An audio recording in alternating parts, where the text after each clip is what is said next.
पूर्ण र उपयोगी भिडियोहरू लिएर आउने क्रममा आज पनि हामी उपस्थित भएका छौं। च्यानलमा नयाँ हुनुहुन्छ भने सब्स्क्राइब गर्नुहोला, भिडियो मन परेमा लाइक तथा शेयर गर्नुहोला। साथै लोकसेवा सम्बन्धी महत्त्वपूर्ण अपडेटको लागि लेट्स लर्न पीएससी हाम्रो फेसबुक पेजलाई फलो गर्नुहोला भन्ने अनुरोध गर्दछौं। लोकसेवा आयोग, शिक्षक सेवा आयोग, बैंकिङ संस्थान, विश्वविद्यालय लगायतका सरकारी सेवामा प्रवेश गर्न चाहनुहुने यहाँहरू सबैको लागि उपयोगी हुने भिडियो लिएर आउने क्रममा हामीले आज बैंकिङ कसुर भनेको के हो र नेपालको प्रचलित कानून अनुसार प्रमुख बैंकिङ कसुरहरू उल्लेख गर्नुहोस् भनेर यहाँ भनेको छ र प्रचलित कानून भनेको बैंकिङ कसुर तथा सजाय ऐन 2064 रहेको छ। त्यो अन्तर्गत रहेका प्रमुख बैंकिङ कसुरहरूको बारेमा आज हामीले छलफल गर्नेछौं। आउनुहोस् आजको सामग्री सुरु गरौं। बैंकिङ तथा वित्तीय प्रणालीको कारोबारमा हुने गैर कानूनी कार्यलाई बैंकिङ कसुर भनिन्छ। यस्ता गैर कानूनी कार्यबाट व्यक्ति, संगठन र सिंगो वित्तीय प्रणालीलाई नोक्सानी हुने भएकाले कानूनबाट कसुर परिभाषित गरी सजायको व्यवस्था गरिएको पाइन्छ। नेपालको प्रचलित कानूनले बैंकिङ कसुर जन्य मुद्दालाई नेपाल सरकारवादी हुने फौजदारी मुद्दाका रूपमा स्वीकार गरेको छ।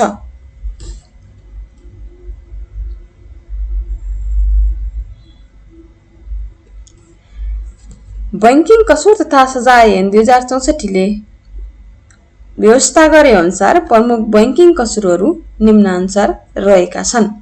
अनाधिकारिक रूपमा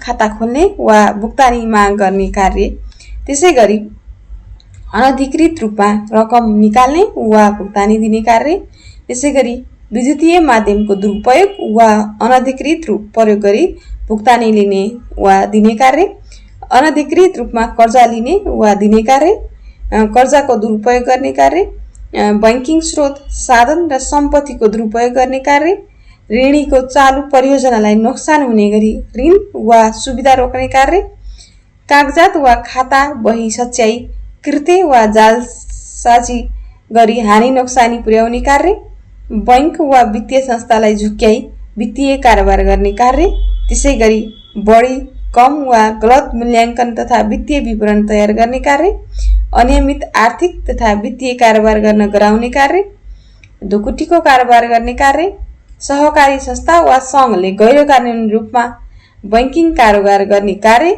यस अन्तर्गत पर्दछन्। यसरी नेपालको प्रचलित कानून अनुसार बैंकिङ कसुरहरू यस्ता रहेका छन् भनेर आज हामीले छलफल गर्यौं।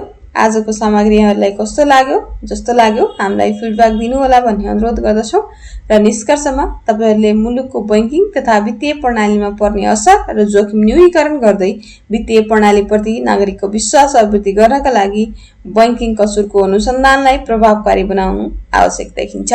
साथै आम नागरिकमा बैंकिङ कसुर र सजाय सम्बन्धी कानून साक्षरता विस्तार गर्नु पनि उत्तिकै वाञ्छनीय छ भनेर यहाँले निष्कर्षमा लेख्न सक्नुहुनेछ।